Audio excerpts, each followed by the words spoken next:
वर्षीपासून आम्हाला शबरी आदिवासी वित्त विकास महामंडळ नाशिक युवा मित्र संस्थामार्फत आम्हाला चारा डेमोचे बियाणे मिळाले.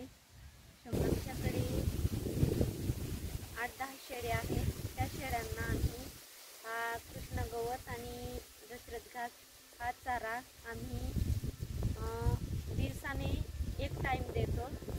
आणि आमच्याकडे पहिले हा हिरवा चारा नव्हतं आणि आम्ही हा चाराचे बियाणे घेतले. मग आता आम्हाला शेळ्यांसाठी खूप उपयोगी आहे हिरवा चारा, म्हणून आम्ही हा चाराचे बियाणे लावले. शेळ्या आहे ना, हा चारा देताना शेळ्याची तब्येत शेळ्यांची खूप चांगली दिसते आणि वाढ ही लवकर होते शेळ्यांची, कारण की 2-3 प्रकारचे चारा देतो ना आपण.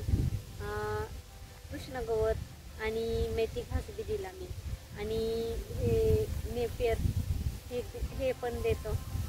आम्हाला चाराची सोय करून दिल्याबद्दल आणि लखपती किसान प्रकल्प शबरी आदिवासी वित्त विकास महामंडळ नाशिक युवा मित्र संस्था